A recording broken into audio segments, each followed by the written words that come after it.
무의식은 철학적 발견이었다. 깊은 숙면을 취하고 깨어났을 때 우리가 꿈을 꾸었다면 주체는 과연 누구란 말일까? 우리가 깨어있을 때는 물론이거니와 잠이 들어 꿈을 꿀 때에도 우리의 모든 행위의 이면에는 우리가 우리의 자아와 동일시한 의식이 전혀 의식하지 못하는 무의식적인 자아가 있다는 것을 처음 개념화해 낸 사람은 오스트리아 출신의 유명한 심리학자이며 정신분석학의 창시자인 지그문트 프로이트다. 물론 무의식이라는 개념의 원조를 따져 올라가면 다시금 철학의 계보가 드러난다. 데카르트를 시작으로 자아라는 주체가 세워지면서 철학자들은 자아를 구성하고 있는 인간의 본질에 대한 의문을 끊임없이 던지게 되었는데, 이를 대표하는 철학자가 바로 쇼펜하우어다. 그의 저서 의지와 표상으로서의 세계에서 주창한 개념인 의지는 오늘날 우리가 무의식이라고 일컫는 개념의 조상이라고 할 수 있다. 이것은 또 다시 니체라는 걸출한 철학자를 통해 이드라는 개념으로 재탄생한다. 실제로 프로이트는 쇼펜하우어가 세운 철학적 기반이 없었다면 무의식이란 개념을 정립해내지 못했을 거라는 게 중론이다. 무의식의 세계를 살펴보는 이유는 이들 심리학자들이 철학계는 물론 종교계와 과학계 전반에 미친 파급력이 더할 나위 없이 막강한 것이었기 때문이다. 의식보다 무의식이 먼저다. 무의식은 의식보다 근본적인 기저에 자리 잡고 있기 때문에 무의식 없이 의식이 존재할 수 없다는 것이다. 진화론의 관점에서도 무의식은 진화의 역사와 함께 발전한 것으로 여겨지고 있다. 생물이 외부 세계를 느끼고 안전하게 반응함으로써 기능과 생존의 기초적인 요구들을 잘 처리하기 위해서 무의식이 필요했다는 것이다. 실제로 무의식은 모든 척추동물의 뇌의 표준으로 갖춰진 하부구조라는 것이 과학자들이 말하는 인간 의식의 정설이다. 의식은 이에 비해 선택사항에 가까운 것으로 인간이 아닌 대부분의 다른 동물들은 의식적 기호적 사고력이 거의 없거나 전혀 없어도 충분히 살 수 있고 실제로 그렇게 산다. 그래서 철학자들은 의식을 중요시 여기고 인간만이 가진 이성의 근거로 여겨온 것이다. 하지만 무의식이 없다면 어떤 동물도 생존할 수 없다는 것도 알아야 한다. 세계적 물리학자인 레오나르드 물로디노프는 그의 저서 새로운 무의식에서 이렇게 말하고 있다. 인간의 감각계는 1초마다 1100만 비트의 정보를 내려보내는데 이때 의식이 처리해내는 정보량은 1초에 16 내지 50비트쯤에 불과하다고 이야기한다. 그러므로 만일 의식이 모든 유입 정보를 다 처리해야만 한다면 뇌는 당장 과부하가 걸린 컴퓨터처럼 멈추게 될 것이라고 한다. 실제로 우리는 스스로 깨닫지 못하지만 매 초마다 많은 결정을 내리고 있다는 사실이다. 예를 들어 입안의 음식에서 이상한 냄새가 나는데 뱉어야 할까? 혹은 쓰러지지 않고 가만히 서 있으려면 어떻게 균형을 잡아야 할까? 등의 끝도 없이 이어지는 과제들을 무의식은 그야말로 무의식 중에 처리해 나가고 있다는 것이다. 무의식에 대한 진화론적 설명도 마찬가지다. 진화가 인간에게 무의식을 갖추어준 까닭은 이처럼 엄청난 양의 정보를 받아들이고 처리해야 하는 세상에서 생존할 때 무의식이 필요하기 때문이다. 감각적 인식, 기억 회상, 일상적인 결정, 판단, 활동은 언뜻 아무런 노력 없이도 가능한 것처럼 보이지만 사실은 자각의 바깥에서 기능하는 뇌 영역이 대신 노력을 기울여 주기 때문에 가능한 일이라는 것이다. 어떤 과학자들은 우리가 인지 기능의 5%만을 의식한다고 주장한다. 나머지 95%는 자각을 넘어서지만 삶에 큰 영향을 행사한다. 애초에 삶이 가능하도록 만들어주는 것이다. 그냥 간단히 우리 몸만을 봐도 무의식이 얼마나 중요한 역할을 하는지를 알 수 있다. 우리 몸의 90%인 자율신경은 무의식으로 이루어져 있기 때문이다. 이토록 경이로운 무의식의 존재가 처음 감지된 것은 오스트리아의 정신분석학자인 프로이트가 대학을 마친 뒤 프랑스의 유명한 생리학자이자 정신과 의사인 샤르코 밑에서 공부하고 있을 때 접하게 된 최면요법을 통해서였다.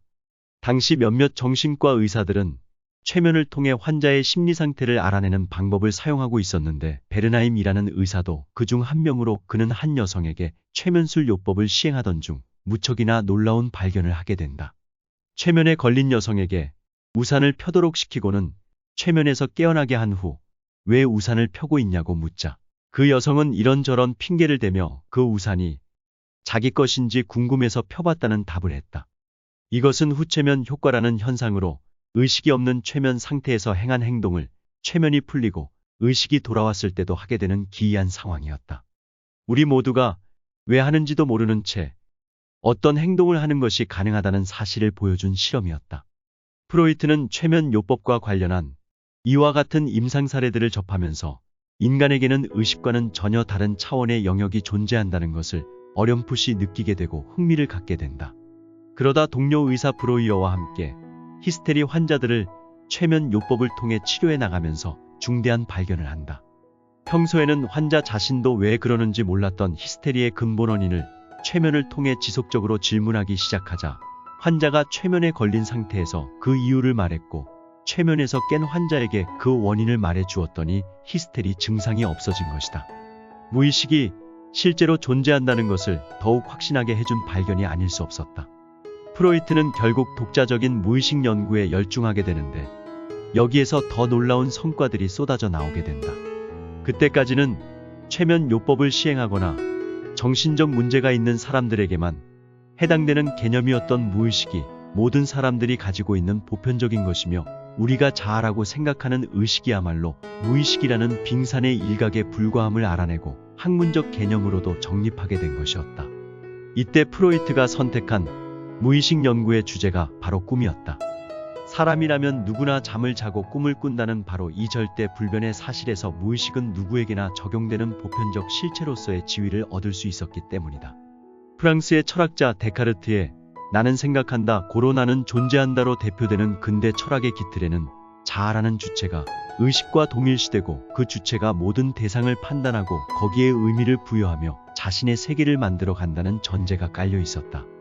이러한 근대 철학의 사고체계는 의식이라는 주체가 확고해야만 가능한 것인데 의식이 의식하지 못하는 주체가 있어 우리 모두가 특정한 행동과 생각을 하게 만든다면 나는 나 자신에 대해 아무것도 모르는 존재로 전락하고 많은 대참사가 일어나는 셈이다. 프로이트의 무의식 덕분에 더 이상 자아, 즉 의식은 주체로서의 지위를 상실하고 만 것이다. 칼 융은 프로이트의 동료이자 제자이며 아들과도 같은 존재로서 프로이트의 이론에 동감하며 아낌없는 지지를 보냈다. 그러나 칼 융에게도 프로이트의 이론을 넘어서는 자신의 세계가 자라나기 시작했는데 그 결정적 계기도 바로 꿈이었다. 어느 날 칼 융은 중요한 꿈 하나를 꾸게 된다. 칼 융이 꿈속에서 자신의 집이라고 여겨지는 낯선 2층 집에 있었는데 꿈속에서도 그는 집이 꽤 훌륭하지만 진짜 내 집인가 싶은 기분이 들었다고 한다. 2층 거실에 있던 칼 융은 아래층이 어떻게 생겼는지를 보고 싶어 층계를 거쳐 1층으로 내려왔다. 그러자 그곳에는 2층보다 더 오래된 가구들이 갖추어져 있었다. 칼 융은 자신의 집인 것 같은 이 집의 1층을 꾸미고 있는 물건들이 15에서 16세기의 것들이라는 생각을 했다. 이제 집 전체를 둘러봐야겠다고 생각한 칼 융은 이 방에서 저 방으로 다니기 시작했는데 그러다가 육중한 문을 발견하고 그 문을 열었다. 그러자 지하실로 통하는 돌계단이 있었다고 한다. 칼 융은 돌계단을 내려가 아름다운 천장이 있는 방으로 들어갔다. 그 방은 너무나 고풍스러웠는데 칼 융은 그곳의 구조와 장식이 제정 로마 시대의 것임을 알 수 있었다. 무척이나 흥미로워진 칼 융은 마룻바닥을 조사하기 시작했는데 석판으로 된 마룻바닥 밑으로 다시 좁은 돌계단이 있었으며 그 길을 따라 내려가자 지하 동굴이 나왔다고 한다. 어두컴컴한 동굴에는 원시 문화의 유물들이 널려져 있었고 아주 오래돼 보이는 반쯤 사가버린 두개골도 있었다. 그 순간 칼 융은 잠에서 깨어나고 만다. 칼 융은 너무나 생생했던 꿈이 무엇을 의미하는지가 궁금해 프로이트에게 꿈 이야기를 하자 프로이트는 여느 때와 마찬가지로 자신의 이론에 맞춰 칼 융의 꿈에서 나타난 다른 상징들은 무시한 채 두개골의 존재에만 집착했다. 죽음의 추동이라는 본능에 의해 칼 융이 그런 꿈을 꾸었다는 해석이었다. 사람은 누구나 죽음의 추동과 삶의 추동이라는 두 가지 본능을 무의식 속에 가지고 있다는 프로이트식의 전형적 해석이었던 것이다. 여기서 칼 융은 깊은 실망을 느낀다. 칼 융이 자신의 내면을 아무리 들여다봐도 죽음의 추동 같은 것이 동기가 된 꿈이 아님을 잘 알 수 있었기 때문이었고 칼 융이 스스로 꿈을 분석하며 내린 결론이 프로이트와 너무나 달랐기 때문이다. 본능 너머의 집단적 무의식이 존재한다고요. 이렇게 아무도 모르게 혼자 중얼거린다. 이 꿈을 계기로 칼 융은 프로이트를 떠났고 그의 이론과 치료법에 의존하던 연구 방법 자체도 버리게 된다. 아버지와 같은 존재로 여겼던 프로이트에게서 떨어져 나온다는 것은 죽음과도 같은 고통이었지만 또 다른 시작이자 탄생을 의미하기도 했다. 칼 융은 집단 무의식이라는 인류 공통의 정신의 진화 과정이 기록된 마음의 깊은 층위를 발견했고 프로이트가 설명해내지 못한 의문들에 대한 해답을 찾아내 분석 심리학의 창시자가 됐다. 무의식의 세계에 눈을 뜬 사람은 프로이트일지 몰라도 거기서 일어나는 일을 더 심층적으로 파고들어 대중에게 전달한 사람은 칼 융이었던 것이다. 답은 내 안에 있다는 것을 믿으라고 한 칼 융의 말처럼 마음의 구조는 어떻게 이루어져 있는가 라는 의문에 답한 것은 칼 융 자신이었던 셈이다. 꿈에서 답을 얻은 유명인들의 사례는 이외에도 무궁무진하다. 러시아의 화학자 드미트리 멘델레예프가 근대 화학에서 가장 중요한 공적으로 일컬어지는 원소 주기율표를 완성한 것도 꿈속에서였다. 각각의 원자량에 따라 원소들을 분류하는 방법을 발견하려고 오랜 세월 노력했지만 그 방법을 찾지 못했던 그가 이 문제와 오랜 씨름을 하다가 지쳐서 골아 떨어졌을 때 꿈에서 모든 원소들이 각기 자기가 있어야 할 적당한 자리를 잡고 있는 표를 보았다는 것이다. 해리포터 시리즈로 단숨에 세계적인 거부가 된 영국의 작가 조앤 롤링은 기자들이 어디서 영감을 얻었느냐고 묻자 이렇게 대답했다. 25세 되던 해인 1990년 맨체스터에서 런던으로 가는 열차 안에서 4시간 지연되는 바람에 잠깐 잠이 들었는데 꿈속에서 마치 누군가가 내 머리에 해리포터 소설 아이디어를 확 집어넣는 것 같았어요. 난 아이디어가 전개되는 걸 아주 선명하게 볼 수 있었죠. 나는 보았던 걸 적어놓은 것뿐이에요. 그저 머리가 생각한 대로 손이 그저 움직였을 뿐이에요. 미국의 시인인 롱펠로우도 자신의 뛰어난 작품이 노력이 아니라 대부분 갑작스런 영감에 의해 탄생했다고 털어놓았다. 지난밤 나는 밤 12시가 넘도록 난로가에 앉아 담배를 피우고 있는데 문득 헤스페러스 호의 발라드의 구상이 떠올랐다. 그 구상은 그림으로 생생하게 보였다. 그래서 얼른 써놓고 잠자리에 들었는데 잠은 안 오고 다른 생각들이 그림으로 계속 떠올랐다. 전혀 어떤 노력도 필요하지 않았다. 몇 줄씩 떠오른 게 아니라 작품 전체가 통째로 떠올랐다.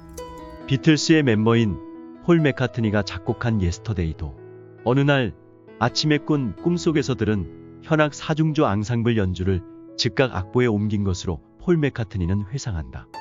1965년도에 발표한 예스터데이는 미국 라디오에서 매년 가장 자주 방송되는 곡으로 평가한다. 폴 맥카트니는 이 곡이 자신이 작곡한 곡 중에서 가장 완벽한 곡이라고 말한다. 그렇게 특별한 꿈을 꾼 것이 굉장한 행운이었다는 것이다. 그렇다면 어떻게 이런 일들이 가능한 것일까? 이렇게 무의식의 세계는 무궁무진한 영혼의 세계다. 자, 이제 무의식의 세계를 들추어낼 시간이다. 오늘은 여기서 이만 줄일까 합니다. 평온하시고 행복한 하루를 보내시길 바랍니다. 감사합니다.